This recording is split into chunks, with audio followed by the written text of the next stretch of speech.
Yes good afternoon. నేను అశోక్. మాజీ మంత్రి రోజా గారు ప్రస్తుతం మనకి అందుబాటులో ఉన్నారు.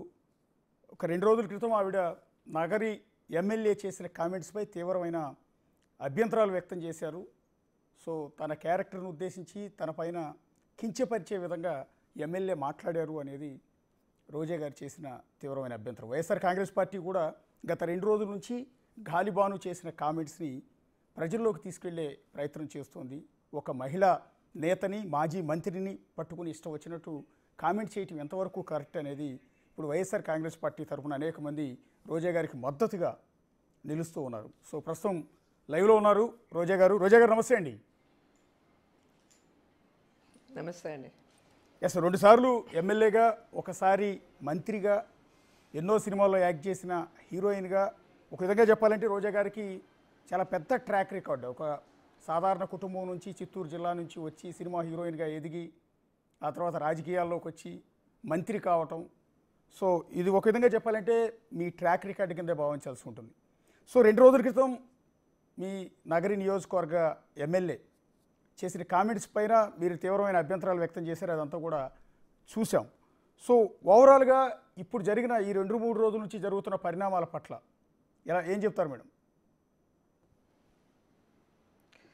ఈరోజు తెలుగుదేశం పార్టీ నాయకులు చంద్రబాబు నాయుడు నుంచి భానుప్రకాష్ వరకు ప్రజలకిచ్చిన హామీలు నెరవేర్చలేక, ప్రజల్లోకి వెళ్ళలేక డైవర్షన్ పాలిటిక్స్ కోసం ఒకటి తప్పుడు కేసులు పెట్టడం, జైళ్ళకు పంపించడం, లేదంటే ఈ విధంగా క్యారెక్టర్ మీద నిందలు వేయటం.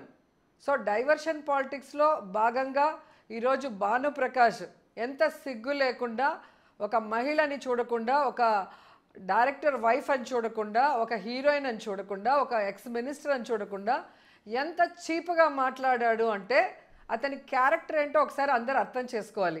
మహిళలంటే ఆయనకి ఎంత చులకనో ఒకసారి అర్థం చేసుకోవాలి. ఒక తల్లి కడుపున పుట్టాడు కదా ఆయన. మరి తల్లి కడుపున పుట్టినవాడు తనకు ఒక తల్లి, చెల్లి, భార్య ఉన్నప్పుడు అలాగే కదా ఇంకో మహిళ కూడా. మరి ఆయనకు తెలీదా ఇంకో మహిళకి గౌరవించాలా అన్న ఆలోచన లేదా? ఎంత అసహ్యంగా మాట్లాడాడు.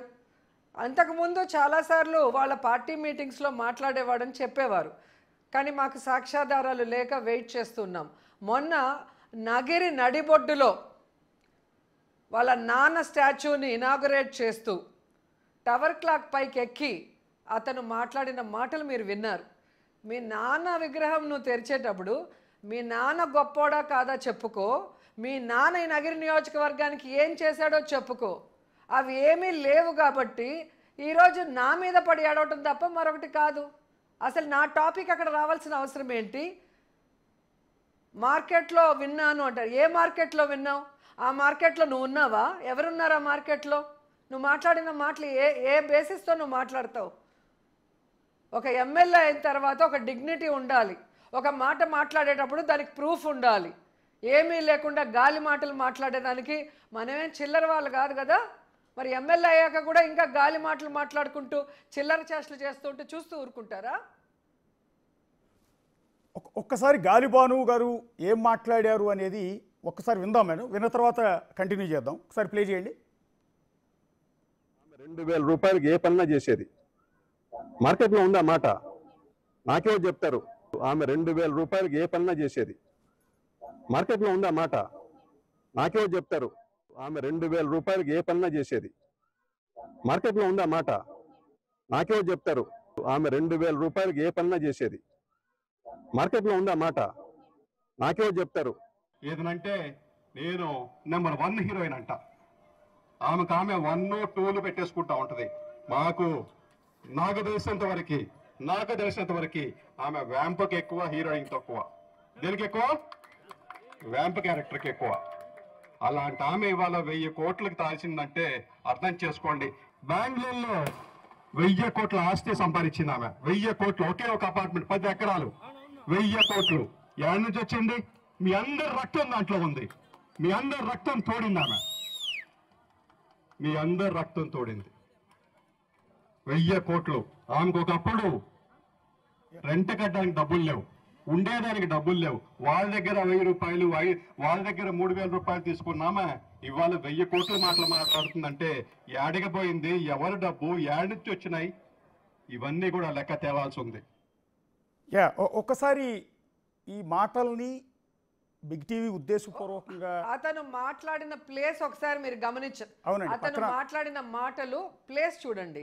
యా యా యా వాళ్ళ నాన్న స్టాచ్యూని ఎత్తుకొచ్చి ట్రాఫిక్కి అడ్డంగా పెట్టి వాళ్ళ నాన్న గురించి మాట్లాడకుండా నా గురించి మాట్లాడుతున్నాడు అంటేనే మీరు అర్థం చేసుకోవాలి. ఇప్పుడు మేము రాజశేఖర్ రెడ్డి గారికి ఒక దండ వేసినా లేదా ఒక మీటింగ్ పెట్టినప్పుడు జగన్ గారు ఇప్పుడు సీఎంగా ఉన్నప్పుడు ఏం గొప్ప పని చేశారో అవే ఫస్ట్ మాట్లాడతాం. అవి వాళ్ళకి లేవు. చంద్రబాబు నాయుడుకి లేదు, ముద్దుకృష్ణ నాయుడు నగిరిలో చేసింది ఏమి లేదు. ఒక్క పని చేశారేమో చూపిమనండి, నేను ఇక్కడే ఉంటాను. ఏ రోజు ఏ మీడియా వచ్చినా నేను రెడీగా ఉంటాను, రండి. దేనికి స్టాచ్యూ పెట్టావు? నీ తండ్రికి చావు కారణం ఎవరు? మీ తల్లిని అడుగు, మీ తమ్ముడిని అడుగు, ఎవరో కారణం. అలాంటిది నువ్వు అక్కడ స్టాచ్యూ పెట్టి నా గురించి మాట్లాడుతున్నావు. మాట్లాడిన మాటల్లో మీకు అర్థమైంది కదా. ఒకటి, నేను హీరోయిన్ కాదంట. మొదటి సినిమా నుంచి నేను హీరోయిన్గా 150 సినిమాలు చేసి ఈరోజు చిరంజీవి, బాలకృష్ణ, మమ్ముట్టి గారు, అన్ని లాంగ్వేజ్లో రజనీకాంత్ గారు, ఏ హీరోతో నేను చేయాలి, అందరు హీరోలతో సినిమాలు చేసి శభాష్ అనిపించుకున్నాను.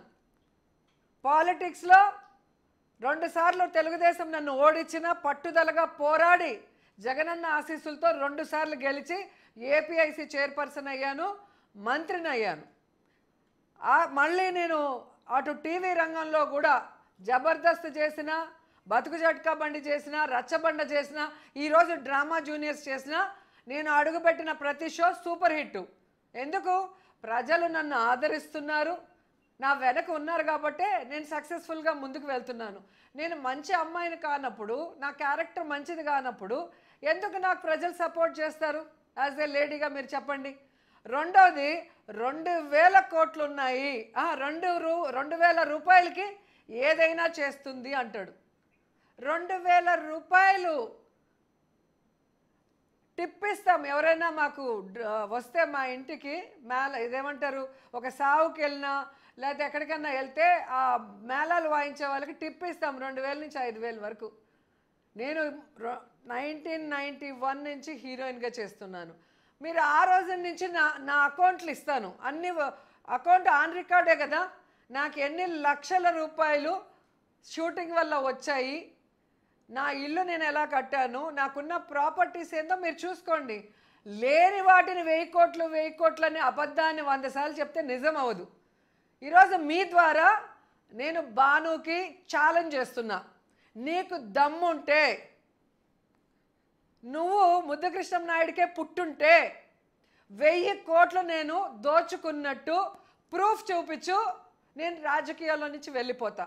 లేదంటే నువ్వు ఎమ్మెల్యేగా రిజైన్ చేసి రాజకీయ సన్యాసం చెయ్యాలి. సవాలా?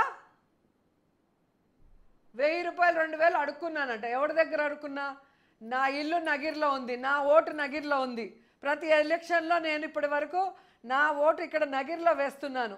నా ఇంటికి వచ్చిన వాళ్ళని నా అన్నదమ్ములుగా గౌరవించి, నా అన్నదమ్ములకి ఏం చేస్తానో అదే వచ్చిన వాళ్ళకు కూడా అంతే గౌరవంతో పంపిస్తున్నాను.